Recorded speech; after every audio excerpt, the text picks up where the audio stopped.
Hello साथियों, जय हिंद। स्वागत है आप सभी का एक बार फिर से आपके अपने यूट्यूब चैनल रानी लक्ष्मीबाई क्लासेस में। साथियों, मध्य प्रदेश वन रक्षक क्षेत्र रक्षक जेल प्रहरी एग्जाम के लिए साथियों साइंस की क्लास का पूरा निचोड़ साथियों साइंस का ओल्ड पेपर में लेकर आया हूं आप लोगों के लिए। और साथियों, आज की क्लास है हमारी 10वीं। इससे पहले साथियों मैंने साइंस की 9 क्लासें करा दी हैं। अगर आप लोगों ने इन 9 क्लासों को नहीं देखा है तो मैं एक तरफ से साथियों इसी 10वीं क्लास के नीचे डिस्क्रिप्शन बॉक्स में लिंक पिन कर दूंगा साथियों 9 क्लासों की साइंस की। तो साथियों आप लोग जरूर देखिएगा। साथियों, आपको एग्जाम में मोस्ट इंपोर्टेंट क्वेश्चन साथियों इन 9 क्लासों में है। साथियों, हर एक प्रश्न परीक्षा की दृष्टि से अति संभावित प्रश्न है। तो साथियों आपको क्लासों को पूरी देखना है। आज की क्लास है साथियों 10वीं। ऐसे ही प्रश्न साथियों बनेंगे, अति संभावित हैं। आज मैंने लिए हैं साथियों ओल्ड पेपर। साथियों साइंस का पूरा ओल्ड पेपर लिया है। तो आइए हम लोग स्टार्ट करते हैं बगैर समय को गंवाए हुए, क्योंकि अब आपकी परीक्षा में समय नहीं बचा है साथियों। जर्नल साइंस का ओल्ड पेपर है साथियों, देखिएगा आप लोग। पहला प्रश्न आपसे पूछा गया है साथियों, अगर आप लोग चैनल पर नए हो तो प्लीज चैनल को सब्सक्राइब करें, बेल आइकन प्रेस करें, ताकि आगे आने वाली क्लासों का नोटिफिकेशन आपको सबसे पहले मिले। साथियों 22 तारीख से आपके एग्जाम स्टार्ट हैं। तो साथियों मैं 22 तारीख से आप लोगों के लिए पूरी क्लासों का रिव्यू, जिसका भी साथियों बाद में पेपर रहेगा, उसको साथियों सारे क्वेश्चन में वीडियो को बनाकर साथियों आप लोगों को देने की कोशिश करूंगा पर डे के। तो इसलिए आप लोग चैनल को सब्सक्राइब कर लें, क्लास को लाइक कर दें और साथियों बेल आइकन प्रेस कर लें, ताकि आगे आने वाली क्लासों का नोटिफिकेशन आपको सबसे पहले मिले। साथियों पहला प्रश्न है, साइंस के 20 क्वेश्चन अति महत्वपूर्ण है। और साथियों अगर आप लोग 12 प्लस इस क्लास में प्रश्न को करते हैं तो साथियों आप लोग सिलेक्शन की ओर बढ़ रहे हैं। साथियों आपकी जीत पक्की है। आप लोग 12 प्लस का टारगेट इसमें मैंने रखा है। पहला प्रश्न है, निम्नलिखित में से क्या त्वरण की इकाई है? आपको बताना है साथियों। पहला ही प्रश्न बहुत छोटा प्रश्न है कि त्वरण की इकाई क्या है। त्वरण की इकाई होती है साथियों मीटर पर सेकंड स्क्वायर। आशा करते हैं यह क्वेश्चन आप लोगों ने सही किया होगा। पहले का राइट आंसर है साथियों तीसरा, दैट्स योर आंसर। साथियों दूसरा प्रश्न पर हम लोग बढ़ेंगे। दूसरा प्रश्न ये रहा आपकी स्क्रीन पर, हड्डी एक मांसपेशी से डैश डैश डैश द्वारा जुड़ी होती है। हड्डी साथियों कौन सी मांसपेशी से जुड़ी होती है? तो साथियों ध्यान रखिएगा, वह जुड़ी होती है कंडरा टेंडन से। किससे साथियों? कंडरा टेंडन मांसपेशी से जुड़ी होती है क्या? हड्डी। That's your answer. ठीक है, आइए साथियों हम लोग देखते हैं अगला प्रश्न। ये रहा आपकी स्क्रीन पर तीसरा प्रश्न है, नीचे उल्लिखित सूची से विषाणु जनित रोग की पहचान करें। साथियों आपको बताना है साथियों 1 2 3 4 5 5 साथियों विषाणु जनित रोग हैं। इनमें से आपको बताना है कौन से रोग साथियों विषाणु जनित हैं। 5 रोग आपकी स्क्रीन पर लगे हैं। तो साथियों जो विषाणु जनित रोग होता है वो होते हैं साथियों कौन कौन से? ध्यान रखिएगा साथियों, खसरा खसरा होता है और साथियों डेंगू ज्वर होता है। ध्यान रखिएगा साथियों, इस क्वेश्चन का जो राइट आंसर हो जाएगा तीसरे का, वो हो जाएगा साथियों दूसरा व तीसरा। कौन सा साथियों? दूसरा व तीसरा। तो इसका राइट आंसर है option 4, that's your answer. Option चौथा इसका राइट आंसर है दूसरा और तीसरा। साथियों जो खसरा और डेंगू ज्वर होते हैं यह साथियों विषाणु जनित रोग होते हैं। कैसे साथियों? विषाणु जनित रोग होते हैं। इस बात को आप लोग स्टार लगा के लिख लीजिएगा कि विषाणु जनित रोग खसरा व डेंगू होते हैं। दूसरा और तीसरा इसका सही आंसर है। ठीक है, ऑप्शन चौथा इसका राइट आंसर है। हम देखेंगे साथियों अगला प्रश्न। चौथा प्रश्न ये रहा आपकी स्क्रीन पर, उस अजैव कारक की पहचान कीजिए जिसके परिणाम स्वरूप भंडारण हानि होती है। उस अजैव कारक की पहचान कीजिए जिसके परिणाम स्वरूप भंडारण हानि होती है। तो साथियों ध्यान रखिएगा, इसका राइट आंसर हो जाएगा ऑप्शन थर्ड, नमी। नमी इसका करेक्ट आंसर है। ठीक है, ऑप्शन थर्ड इसका एकदम सही आंसर है। आइए साथियों हम लोग, साथियों मैं ऑप्शंस नहीं पढ़ रहा हूं, आप लोग अपनी ऑप्शंस पर निगाहें बनाए रखा करिए। मैं ऑप्शन पढ़ूंगा तो साथियों आपका टाइम वेस्ट होगा। मैं नहीं चाहता हूं कि आपका टाइम वेस्ट हो साथियों, क्योंकि पेपर बहुत नज़दीक है। मुश्किल से 5 दिन बचे हैं। आपको ज़बरदस्त प्रैक्टिस करनी है ताकि आपका सिलेक्शन कोई रोक नहीं पाए साथियों। ठीक है, अनिल जब 12 वर्ष का था तब कद कितना था साथियों? 150.7 सेंटीमीटर था। वर्तमान में खुद उसका कद कितना हो गया साथियों, 165.3 सेंटीमीटर। तो अनिल के कद में आया निम्न अंतर। कितना अंतर आया साथियों अनिल के कद में? तो आप सब लोग जानते हैं कि आप लोग जब इस क्वेश्चन को करेंगे तो साथियों इसका सही जवाब हो जाएगा कितना, ध्यान रखिएगा साथियों, इसका सही जवाब हो जाएगा दैट्स योर आंसर। आप लोग इसका आंसर बताइएगा कितना होगा इसका आंसर। तो साथियों उसके कद में जो अंतर आ जाएगा वो आ जाएगा 14 पॉइंट कितना, 14.6। ठीक है ना, कितना आ जाएगा, 14.6 आ जाएगा। ठीक है, अंतर आ जाएगा कितना, 14.6 जब आप माइनस करेंगे। ठीक है, ऑप्शन 4 इसका राइट आंसर है, पांचवें का। ठीक है, अब मैं बढ़ता हूं अगले क्वेश्चन की ओर। आइए साथियों अगला प्रश्न हम लोग देखेंगे। ऐसे ही प्रश्न बनेंगे साथियों साइंस में। डैश डैश डैश की उपस्थिति के कारण झींगा और तितलियां एक ही फाइलम से संबंधित हैं। किसकी उपस्थिति से साथियों झींगा और तितलियां एक ही फाइलम से संबंधित हैं? तो साथियों ध्यान रखिएगा वो फाइलम है संधित पैरों से। किससे साथियों, संधित पैरों से। That's your answer. आप लोगों को साथियों टारगेट करके जरूर बताना है। देखिए ईमानदारी से टारगेट करिएगा आप लोग कि 20 में से आपका कितना सही हुआ है। भले आपका 10 सही हो, 9 सही हो, 12 सही हो, 15 सही हो, 18 सही हो, बट ईमानदारी से बताइएगा कि सर मेरा इतना सही हुआ है। ठीक है, 7वां प्रश्न है वाष्पीकरण की दर निम्नलिखित में से किस कारक पर निर्भर नहीं करती? आपको बताना है वाष्पीकरण की जो दर होती है निम्नलिखित में से किस कारक पर निर्भर नहीं करती? तो साथियों इसका सही जवाब हो जाएगा ऑप्शन ए, द्रव के रंग पर क्या करती, निर्भर नहीं करती। ऑप्शन ए इसका सही जवाब है। आइए अगला प्रश्न साथियों हम लोग देखेंगे, 8वां ये रहा आपकी स्क्रीन पर। कंपन का आयाम होता है। कंपन का आयाम क्या होता है साथियों, आपको बताना है। तो साथियों कंपन का जो आयाम होता है माध्य स्थिति से अधिकतम विस्थापन। क्या होता है, माध्य स्थिति से अधिकतम विस्थापन। That's your answer.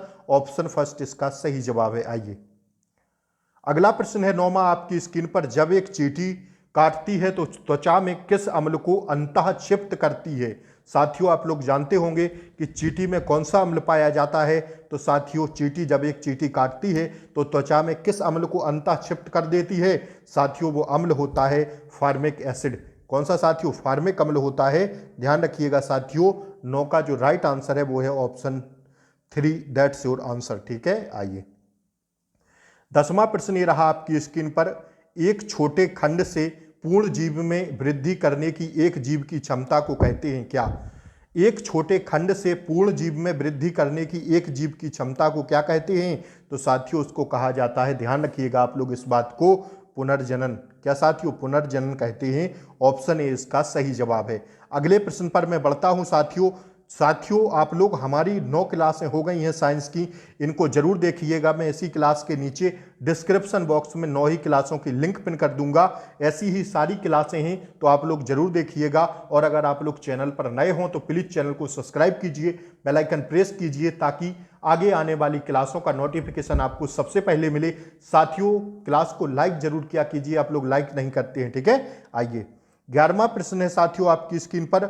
अगर हम प्रेक्षित करें कि हवा स्थान ए से स्थान बी पर जा रही है तो, यदि हम प्रेक्षित करें कि हवा स्थान ए से स्थान बी पर जा रही है तो क्या होगा साथियों, ध्यान रखिएगा आप लोग इस बात को। तो साथियों स्थान ए उच्च दाब पर है और स्थान बी निम्न दाब पर है। स्थान ए उच्च दाब पर है और स्थान बी निम्न दाब पर है। That's your answer. इसका राइट आंसर है ऑप्शन सेकंड। ठीक है, आइए 12वां प्रश्न साथियों ये रहा आपकी स्क्रीन पर। जब हम पहाड़ पर चढ़ते हैं तो क्या होता है? जब हम पहाड़ पर चढ़ते हैं तो साथियों क्या होता है हमको? तो साथियों इसका सही जवाब है तापमान और दाब दोनों घटते हैं। क्या साथियों, तापमान और दाब दोनों घटते हैं। 12 का राइट आंसर है साथियों। That's your answer. ऑप्शन 4 इसका सही जवाब है। ठीक है ना, 12 का राइट आंसर है। आइए हम लोग देखेंगे साथियों 13वें प्रश्न को। 13वां प्रश्न ये रहा आपकी स्क्रीन पर। पानी के क्वथनांक को क्या होगा जब थोड़ा सामान्य नमक पानी में डाला जाए और फिर गर्म किया जाए? साथियों पानी के क्वथनांक को क्या होगा जब थोड़ा सामान्य नमक पानी में डाला जाए और फिर गर्म किया जाए? तो साथियों इसका सही जवाब हो जाएगा 13 का ऑप्शन ए। पानी का क्वथनांक 273 के ऊपर बढ़ जाएगा। क्या हो जाएगा साथियों, पानी का जो क्वथनांक होगा वो तो 273 के ऊपर बढ़ जाएगा। That's your answer.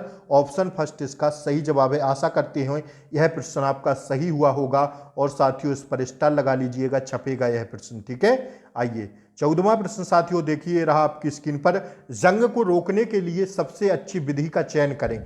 सबसे अच्छी विधि साथियों, लोहे में जब जंग लगता है तो उसको रोकने की जो सबसे अच्छी विधि होती है वो कौन सी होती है? जंग को रोकने की विधि जो होती है साथियों वो होती है, ध्यान रखिएगा आप लोग, जस्तीकरण। जस्तीकरण से साथियों जंग रुकता है। That's your answer. Option third इसका सही जवाब है। आप लोग साथियों टारगेट जरूर करके बताइएगा, आशा करते हैं आप लोग जरूर बताएंगे। शकरकंद एक भूमिगत संरचना है जो भोजन को संग्रहित करती है। इस पौधे में भोजन कहां पर तैयार किया जाता है? साथियों शकरकंद एक भूमिगत संरचना है जो भोजन को संग्रहित करती है। इस पौधे में भोजन कहां पर तैयार किया जाता है? तो साथियों इस पौधे में, शकरकंद के पौधे में जो होता है उसमें साथियों भोजन कहां पर तैयार किया जाता है? तो साथियों ध्यान रखिएगा, पत्तों में। कहां पर? पत्ती इसका राइट आंसर है। ऑप्शन ए इसका सही जवाब है। ठीक है, आइए 16वां प्रश्न साथियों ये रहा आपकी स्क्रीन पर। समतल दर्पण डैश डैश डैश से बनता है। समतल दर्पण किससे बनता है? साथियों समतल दर्पण जो बनता है वो बनता है किससे? ध्यान रखिएगा साथियों, वस्तु का एक सीधा प्रतिबिंब। किससे बनता है? समतल, सॉरी माफी चाहूंगा। समतल दर्पण बनाता है क्या बनाता है? वस्तु का एक सीधा प्रतिबिंब बनाता है। ऑप्शन 4 इसका सही जवाब है। समतल दर्पण क्या बनाता है? वस्तु का एक सीधा प्रतिबिंब बनाता है। ऑप्शन 4 इसका सही जवाब है। आइए साथियों 17वां प्रश्न अति संभावित प्रश्न है, स्टार लगा लीजिएगा इस प्रश्न पर। सम न्यूट्रॉनिक पूछा है कि सम न्यूट्रॉनिक का सही सेट क्या है? निम्नलिखित में से सम न्यूट्रॉनिक का सही सूत्र आपसे पूछा है। तो साथियों ध्यान रखिएगा आप लोग, वे परमाणु, पहले आप सम न्यूट्रॉनिक की परिभाषा लिखिए। वे परमाणु जिनमें न्यूट्रॉनों की संख्या क्या हो साथियों? समान हो, जिनमें न्यूट्रॉनों की संख्या, वह साथियों क्या कहलाते हैं? सब न्यूट्रॉनिक कहलाते हैं। एग्जाम्पल जैसे आपने केमिस्ट्री में पढ़ा होगा 1H2 और साथियों क्या है 2H3। यह साथियों समान है, सब न्यूट्रॉनिक समान है, तो साथियों ने क्या कहते हैं? सब न्यूट्रॉनिक कहते हैं। जिसमें साथियों वे परमाणु जिनमें न्यूट्रॉनों की संख्या समान होती है सब न्यूट्रॉनिक कहलाते हैं। इस बात को आप लोग ध्यान रखिएगा। तो इसमें साथियों इसका राइट आंसर है C6 14 और साथियों क्या है इसमें O8 16। इनमें साथियों न्यूट्रॉनों की संख्या समान है, तो इसका सही जवाब हो जाएगा ऑप्शन 4। ठीक है, केमिस्ट्री का क्वेश्चन था। ऐसे ही साथियों आपको क्वेश्चन देखने को मिलेंगे। मैं बहुत दिनों से आपसे चिल्ला रहा हूं कि आप लोग एनसीईआरटी पर पकड़ बनाइए साथियों। आप लोग एनसीईआरटी पर पकड़ बनाइए, एनसीईआरटी पढ़िए आप लोग 9th 10th की, उसी में से ऐसे प्रश्न मिलते हैं साथियों। साइंस थोड़ी आसान कम है, थोड़ी साथियों हार्ड साइंस पूछी जा रही है, तो आपको मैं कई दिनों से चिल्ला रहा हूं कि आप लोग एनसीईआरटी पढ़िएगा साथियों। 18वां प्रश्न है, निम्नलिखित में से कौन सी एक निम्नलिखित में से कौन सी एक अनिकेंद्रकीय कोशिका है? अनिकेंद्रकीय कोशिका आपको बताना है कौन सी है, तो साथियों वो है वसा कोशिका। कौन सी कोशिका है अनिकेंद्रकीय? वसा कोशिका। That's your answer. ठीक है, आइए 19वां प्रश्न साथियों देखिए, ये रहा आपकी स्क्रीन पर 19वां प्रश्न। U238 के 10 की पावर 22 परमाणुओं का मिलीग्राम में द्रव्यमान परिकलित कीजिए। तो साथियों जब हम इसको निकालेंगे U238 के 10 पे घाते 22 परमाणुओं का मिलीग्राम में द्रव्यमान परिकलित करेंगे तो इसका राइट आंसर आ जाएगा साथियों कितना? 3952। कितना आ जाएगा? 3952 मिलीग्राम। That's your answer. कितना आ जाएगा साथियों? 3952। ऑप्शन सेकंड इसका सही जवाब है। आशा करेंगे आप लोग ऐसे क्वेश्चन जरूर पढ़िएगा। ठीक है, तब जाके आपका साइंस में साथियों कल्याण होगा। ठीक है, आज की क्लास का लास्ट क्वेश्चन ये रहा आपकी स्क्रीन पर। दो समान पात्रों ए और बी में 75 डिग्री सेल्सियस पर बराबर मात्रा में गर्म पानी है। ए की बाहरी सतह को काले रंग और बी की बाहरी सतह को सफेद रंग से पेंट किया गया है। 10 मिनट के बाद यदि ए का तापमान 55 डिग्री पाया गया तो बी का तापमान क्या होगा साथियों। यह साथियों न्यूमेरिकल है, तो साथियों स्टार लगा लेना। न्यूमेरिकल आपसे पूछे जाएंगे, 1 या 2 प्रश्न न्यूमेरिकल के रहेंगे साथियों। मैं एक क्लास आपको न्यूमेरिकल की दे दूंगा पेपर से पहले, कल या परसों साथियों। साइंस के मैं कुछ न्यूमेरिकल जो साथियों अति महत्वपूर्ण है उनकी मैं एक क्लास बना दूंगा आप लोगों के लिए, आप लोग घबराइएगा नहीं साथियों। तो इसका सही जवाब हो जाएगा, इसका राइट आंसर है, अभी देख लीजिएगा, 55 डिग्री सेल्सियस से 55 डिग्री सेल्सियस से अधिक होगा। ठीक है, ऑप्शन थर्ड इसका सही जवाब है। आप लोग जरूर बताइएगा आपका आंसर कितना आया इसका।